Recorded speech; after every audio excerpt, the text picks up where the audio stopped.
This is the Brewers POSTCAST, your instant game reaction for the Milwaukee Brewers. Part of the Locked On Podcast Network. Your team every day.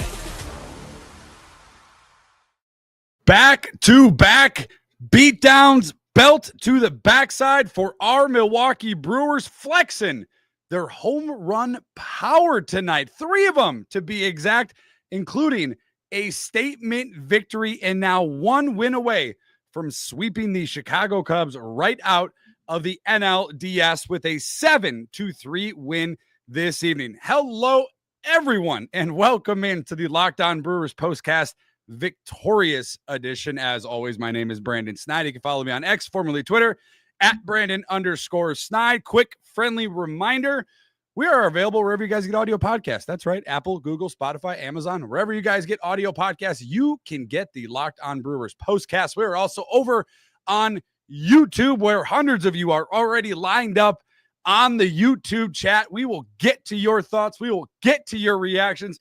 You damn right we'll get to your celebrations tonight after a 7-3 victorious Game 2 for our Milwaukee Brewers against those Chicago Cubs.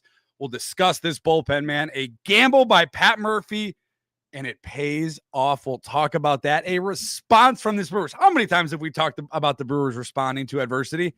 It feels like every day we've talked about it on this show.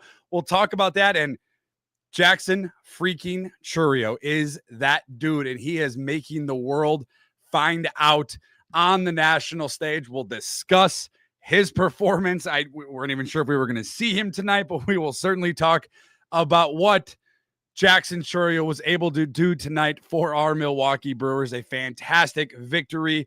And so much to get to. We'll discuss the turning point, player of the game, and the things you'll be talking about tomorrow. And as I mentioned, I better see your celebrations lined up on the live YouTube chat. We'll get into your thoughts as well. Let's get in quickly, though. Let's get this thing rolling here. Let's talk about, if you can't tell by now, guys, my voice is a little bit going after, we'll discuss after one of these home runs. I almost lost, my cool in the house and was running around screaming. We'll talk about that as the show rolls on, but we'll get into your scoring summary this evening, which is brought to you by Monarch Money and FanDuel right away. Once again, deja vu, bam. The Brewers, Aaron Ashby getting the start, a quote-unquote opener for Pat Murphy, who announced that on Sunday. So it was no surprise this evening when Aaron Ashby went out there for the Milwaukee Brewers, getting the start, walks a guy, gets a Nico Horner with a single to right field, would get guys on first and second, and Seiya Suzuki, without a doubt, 440 feet to left center, quickly gave the Chicago Cubs a 3-0 lead. And that, ladies and gentlemen, will bring us to our turning point, because that 3-0 Chicago lead lasted about 8 minutes. Time to reveal where the game was won or lost. It's the turning point. Andrew Vaughn for our Milwaukee Brewers. It's simply amazing. After Contreras and Yelich hit, got them guys on first and second in the first inning. 2 outs, keep in mind. 2 outs when Andrew Vaughn came up to the plate, 382 feet right away. Snapped the Brewers right back into this game, down 3 before you know it, before the first inning ends. 6 total runs are crossing the plate combined for both teams, and Andrew Vaughn tying this game. And I put that as the turning point. Yeah, the game was tied at that point.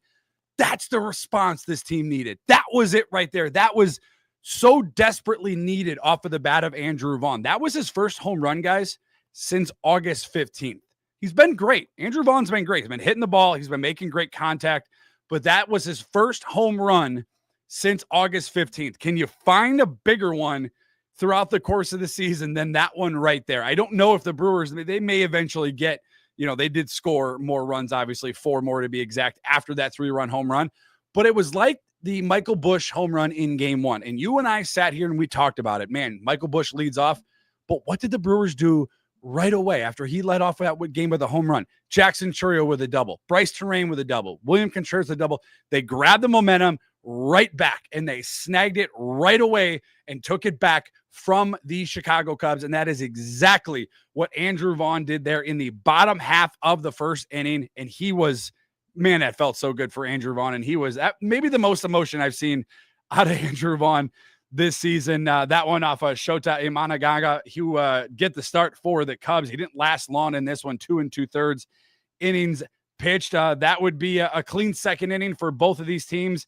The third inning, when the game was tied at 3 apiece, I know Jackson Chourio has been great. William Contreras is right behind him at the plate these first 2 games of the NLDS against the Chicago Cubs. William Contreras with a 4-11 absolute laser to left field to give the Brewers a 4-3 advantage. William Contreras tonight, 2 for 4, has been hitting the lights out of the ball, right? We talked about the double just in game 1 where he traded places there with Bryce Terrain to get the Brewers in the lead for game 1, and game 2 gives the Brewers the lead right there again in the bottom half of the third inning. The Brewers going through a bullpen game, which we'll talk about it, but it's going to pay off tremendously for this Brewers team. So we saw Aaron Ashby for an inning and 2/3. We saw Nick Mears come in and get an out in that second inning. Jacob Mizorowski, 3 innings pitched for our Milwaukee Brewers. Put a pin in that because we're going to talk about that. That would bring us to the fourth inning. Nothing for the Cubs in the top half of the fourth. And then Jackson Chourio, man. I'm running out of words, descriptions, adjectives, you name it. Feelings of I just don't know. He just keeps defying everything about what we thought his game was. He just keeps taking it to another level. We didn't think after leaving the game in the second inning, after going 3 for 3 and setting a postseason record for 3 hits in his first 2 innings of a postseason game, after he left with hamstring tightness, we didn't know if we'd ever see him in the postseason again. And here he is, taking the ball to the deepest part of the ballpark, 419 feet, giving the Brewers a 7-3 lead after a couple of hits from Caleb Durbin and Joey Ortiz. Caleb Durbin, I believe, was hit by a pitch actually in that inning, but Joey Ortiz also had a knock in that inning as well. And Jackson Chourio would bring all 3 of them home, giving them the 7-3 advantage. And that would be all they need. We mentioned Jacob Mizorowski, Chad Patrick out of the bullpen for our Milwaukee Brewers with a clean inning. Jared Koenig, 1 1/3, looked phenomenal this evening. Trevor McGill, 2/3 of an inning. Phenomenal. Abner Uribe shutting the side down in the top of the 9th, striking everybody out. An absolutely clinic tonight for our Milwaukee Brewers. There is still so much to get to. We are going to get to your thoughts. We're going to get to your reaction. We're going to get to the gamble from manager Pat Murphy that paid off right after we get to this. Today's Locked On Brewers postcast is brought to you by FanDuel. The NFL season is here, and FanDuel has an offer you do not want to miss. Right now, new customers can bet just $5 and get $300 in bonus bets if you win. That's right. You pick a bet, you put down $5, and if it hits, you'll unlock $300 in bonus bets to use across the app. Whether you're a casual fan or if you like diving into the stats, FanDuel makes the game day experience so much better. A ton of close games this week. FanDuel definitely had everybody on the edge of their seats. So what are you waiting for? Place that first $5 bet. If it wins, you get $300 in bonus bets. Visit FanDuel.com to download the FanDuel app today to get started. Once again, FanDuel.com.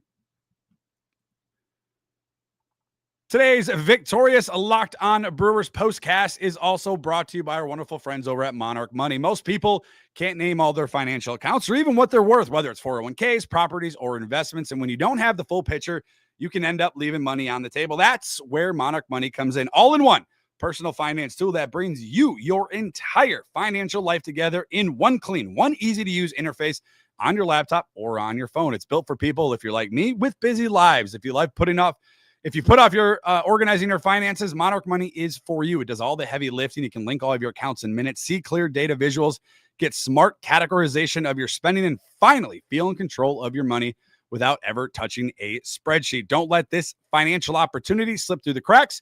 Use code LOCKEDONMLB at monarchmoney.com in your browser for half off your first year. Once again, that's 50% off your first year at monarchmoney.com when you use code LOCKEDONMLB. Couple of home runs, a few home runs, I should say, 3 to be exact, for our Milwaukee Brewers. Andrew Vaughn with a 3-run shot. William Contreras with a solo shot. Jackson Chourio with a 3-run shot. When everybody in the national media that hasn't watched the Brewers for more than one inning has said, I don't know if this team can keep it up. Yes, I'm talking to you, Ron Darling. The Milwaukee Brewers show up and show out. 7-3 victory this evening. And it was done off of the bat of the Brewers once again, and getting a ton of help out of their bullpen. Again, we mentioned the bullpen. We mentioned a couple of names out of that bullpen. We also mentioned a couple of names in the offensive side of the thing. Without further ado, after a 7-3 win, your Locked On Brewers Postcast player of the game. This is the Locked On Player of the Game. All right, guys, just like game one, when you win like this, you're going to have two. It's okay. 1A, 1B. We're victorious. We're happy. The Brewers are 1 win away from the NLCS. They're 1 win away from sweeping the Chicago Cubs, which will have their opportunity in a few days. We have 2 Locked On Brewers Postcast player of the game. Where would this team be without Jackson Chourio? In so many ways, right? What he brought in game 1. Game 2, the Brewers were up 4-3 when Jackson Chourio came to the plate. We didn't think we were going to see this guy again. There was a chance, there was a side of doubt. I said it after the game on Saturday that I'd be surprised if we saw him in game 2. He toughed it out. He's obviously not 100%. A 3-run home run, 419 feet to the deepest part of the park. I think Pete Crow Armstrong is still trying to pick himself up after trying to dive for that ball over the wall. That was 45 feet short. But without that, enough of that. But Jackson Chourio tonight, once again, just absolutely fantastic at the plate. You can tell that he has turned it up to another level. The lights are just not too bright for Jackson Chourio. 2 for 4 this evening, 3 runs batted in. Obviously, the 3 runs there coming with that shot to center field. And 1B, I am going to raise my hand and tell you all 500 of you currently watching this show, I was wrong happily about Jacob Misiorowski on this roster. I said there was a chance I wouldn't put him on it. I said if he is on it, I wouldn't put him in a tight situation. Where would this team be tonight? And who knows? Maybe somebody else. Chad Patrick was fantastic tonight too, but Jacob Misiorowski in his first playoff appearance, guys, gets the win. 3 innings pitched this evening, 4 strikeouts for Jacob Misiorowski, 57 total pitches thrown for the Miz in his playoff debut. Here's a couple of stats too. This is courtesy of Kurt Hogue for the Milwaukee Journal-Sentinel. Jacob Misiorowski's 31 pitches at 100 or more miles per hour tonight are the most by any pitcher not named Hunter Green or Jacob deGrom in the pitch tracking era, which began in 2008. Guys, he pitched 3 innings. 3 innings, had 31 pitches over 100 miles per hour. A couple of them hitting 103, over 104. I mean, you could tell he was amped up. He gets the ground ball from the mound, runs it all the way to first, is amped up. I know Cubs fans like to make fun of him. Jacob Misiorowski plays the game how we all are sitting in our living rooms watching this game. And there is nothing wrong with that. Absolutely nothing wrong with that. So shout out to Jackson Chourio tonight. Once again, what more can you say about Jackson Chourio? Jacob Misiorowski, 3 scoreless innings out of the bullpen. Aaron Ashby got the opener start, right? 1 2/3. Not the start for Aaron Ashby that I think Pat Murphy would tell you he had drawn up when he gives a 3-run home run to Seiya Suzuki and finds, puts the Brewers in a 3-run hole early in this game. But the bullpen, as we went through, it was a bullpen game for the Brewers, and it paid off in so many ways. And it eventually turned in to a bullpen game for the Cubs. Colin Ray, helping out the bullpen, but Shota for the Cubs gets the start. He only goes 2 2/3. Palencia out of the bullpen pitched an inning. Daniel Pomerantz out of the Cubs bullpen pitched an inning. Colin Ray finished the last 3 1/3. So the Cubs, not preparing for a bullpen game, sort of turned into a semi-bullpen game for the Cubs. That should bode well for the Brewers on Wednesday. The Brewers had this penned in for a bullpen day. We thought maybe Quinn Priester would get the start. I said today, I have a feeling this could turn into a bullpen start because Quinn Priester is a fly ball pitcher. The Cubs notoriously hit the sinker and the fastball pretty well. He started at Wrigley Field. Quinn Priester, he's already started at Wrigley Field this year. He's won at Wrigley this year. He's from the Chicago area. He's got family and friends there. Remember, his grandma baked chocolate chip cookies for the team ahead of that fight. He was pitched in one of those 5 games at Wrigley Field in August. So he's familiar a little bit with that area. He's been one loss since middle of May. Quinn Priester has. The Brewers at one point won 19 straight games that he started or appeared in. So it felt like they might go bullpen here, and it helps with the off day on Tuesday. You can kind of reset some of these guys, right? Trevor McGill only went 2/3 of an inning. Chad Patrick was fantastic this evening. 1 inning, 2 strikeouts. You could probably see him again. Abner Uribe, who, only 1 inning, but the way that this team was able to get that rest for that bye week, obviously having the off day on Sunday also helps. And now you have an off day tomorrow ahead of Wednesday's game 3. So a gamble by Pat Murphy in the sense that if it didn't work out, it might be a move where you look back in hindsight, 2020, you're like, man, should have did this or should have done that. But now you have Quinn Priester and Jose Quintana, you guys, lined up for a closeout game at Wrigley Field. You could not have drawn it up any better than what Pat Murphy did. And again, part of the reason he got player of the game is Jacob Mizorowski for holding it down for those 3 innings and what he was able to do.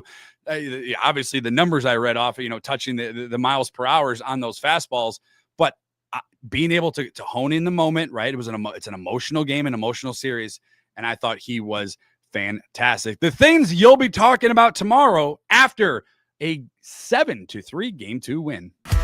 This is what you'll be talking about. This is it, guys. Everybody has said this Brewers team can't do this. You can't win like that. You can't win like this. You can't win with small ball. You can't win without hitting home runs. 3 homers, 1 message. Tonight, the Brewers on the national stage did what everybody said they couldn't do. Is it sustainable? Who knows? I don't know. I'm done. I think I told you guys in August. It might have been July. I'm done doubting this baseball team. I'm done doubting them. And I'm not, and I think most people should be. At what point do we just chalk this team up? And I know a lot of you and our everydayers, including myself, we're not doubting this team.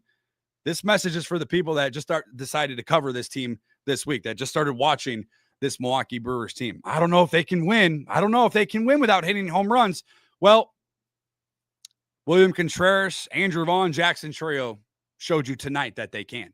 All of their runs tonight coming on home runs, guys. And oh, by the way, all of those home runs coming with 2 outs. Absolutely fantastic performance tonight at the plate. Clutch performance tonight at the plate. This team can beat you in every single way. They just showed you 2 ways that they can beat you. Their bullpen dominated this evening. They retired 15 straight Cubs hitters. Cubs had one of the best offenses in baseball in the regular season. Cubs won 90 games, 92 games to be exact. Still a really good team. And the Brewers won with their bullpen this evening. The Brewers won by hitting home runs when people said they couldn't hit home runs because they didn't do it enough in the regular season. I'm done doubting this team. They sent a message tonight. People that continue to doubt this team, and I know everydayers, I know you Brewers fans, I know you're not. This message isn't directly for you. Keep doubting this team if you want. They're going to continue to prove you wrong. And that includes tonight with a 7-3 win over the Cubs in Game 2. Take the first 2 games of this series. Let's get into your thoughts, your reactions after the Brewers dominate the Cubs once again. We begin with Tom. These 2 games show that the baseball experts still don't comprehend what the crew can do. 9 runs with no homers, a win. 7 runs with 3 homers, a win. Don't forget the pitching and the defense. Go Brewers. I couldn't have said it any better than you, Tom. That is an absolutely fantastic comment. That kind of reiterates exactly what I was talking about, but you put it so better than I did. Everyday or woodworking outdoorsman Ron Darling and the home plate umpire were horrible. Yes and yes. Mike Estabrook behind the plate. I don't know. I have no idea, and it's for both sides. It was absolutely awful tonight. I have no idea what he was doing behind the plate. Dominic, let's not forget about Jackson Chourio. Had a great defensive game as well. A bunch of clean catches in the outfield. He certainly did. Every out in the postseason counts. Every single out. Him on a not so good hamstring running to that outfield fence, or I should say the left field, the out of bound, the foul territory, I should say. Being able to go up against that screen against the fence and be able to grab that ball late in that game. I think it was the 6th inning, maybe the 7th, but getting those outs are what matters. And that's what he did tonight for the Milwaukee Brewers, and obviously what he has done all season long, including hitting the long ball tonight. MC Lee over on YouTube, it forces the Cubs to waste guys off the bench early, gives Priester an opportunity to pitch later in the game. Isaiah over on YouTube, Priester, Gasser, McGill, Uribe, that's the crew in Wednesday's closeout. And that's the thing, man. I absolutely love that. Like, you're getting guy, right? Like, and if all else fails, like, right, you got Jose Quintana as your kind of, break glass in case of emergency, that is able to kind of be a veteran who's been there, done that, has seen these things and can go out there and perform and be able to get guys out in a pinch. So it's once again, this team right now you could not have drawn up a better first 2 games of a series. You just could not have drawn up a better scenario. The Brewers are set up to be perfect right now going into game 3. Everydayer Charles, twice they take a punch in the first to come back with a knockout of their own and close it out with striking out the side. Priceless. It again, every time this team gets knocked down, we have talked about it all year long. They get knocked down, they get punched in the jaw, they stand up and go right back to work, and they grab the momentum back again and again, 2 times. And these 2 times, the biggest of the year. Obviously, you go down 1-0 in game 1. You go down 3-0 in game 1, and we're talking about the Milwaukee Brewers winning 9-3 and 7-3. Chuck over on YouTube, honorable mention for player of the game, William Contreras. I mentioned his name. The dude has just been so freaking good, man. I mean, so like when he's up to bat, I think he has an opportunity. I mean, I feel like that most times, but lately over the last, really, I know he didn't play like a week or so in the regular season, but he was hitting before he ended, his regular season. He was making really, really good contact with the ball. So I feel super good about William Contreras going forward. I feel super good, obviously, about Jackson Chourio. Christian Yelich tonight, 3 for 4. Don't sleep on Christian Yelich, guys, either. Christian Yelich tonight, 3 for 4. If he gets going, we already saw Andrew Vaughn with a big shot in that first inning.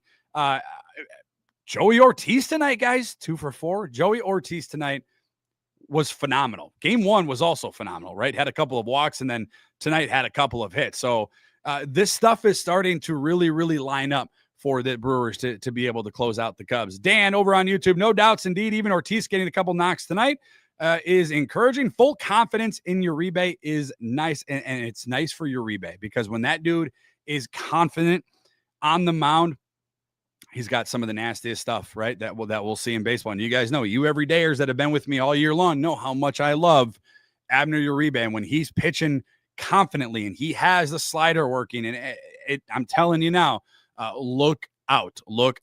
Glory Days Sports Consulting, Game 3 Priester with the start, Quintana and Peralta, depending on how things go, or Quintana then Priester. Opener, he says Chad Patrick. Either way, bats need to stay alive. Bats do need to stay alive. I don't see a reason why they're going to slow down, right? Again, I'm not doubting this team any longer. They have proven me happily all year long. They have proven me wrong. So I will take it. The bats do need to continue. I think they will. And again, Murphy has a couple of ways that he can approach Game 3. It sets up nicely for this Brewers team. That'll do it for tonight's show, guys. I could talk to you for like another 2 more hours. I'm so amped up, ready to run through a wall at almost midnight here in Milwaukee, but I cannot thank you. So many of you, over 500 of you at one time, were sitting here watching the Locked On Brewers postcast. I cannot thank you enough for you guys for tuning in and making this what it is. Thank you. Obviously, it helps when the Brewers get a 7-3 Game 2 NLDS victory, but my thanks go out to each and every one of you. Thank you. If you guys missed any part of the show or you want to get caught back up, we are free and available wherever you guys get audio podcasts, and we are also free and available over on YouTube. Hit that subscribe button. Hit that like button for me. Smash that like button for me. Do me a solid. Hit the notification bell.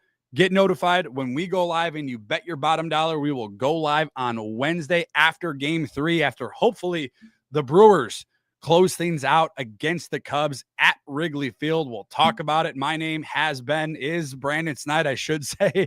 You can follow me on X, formerly Twitter, at Brandon_Snide, and we will talk again on Wednesday. And as always, as it's been all year long, but man, I'd be lying to you if it hasn't felt extra special to talk about 2 wins over the Cubs in the postseason. It is always go Brewers. Have a good one, everyone. Talk to you on Wednesday. See you.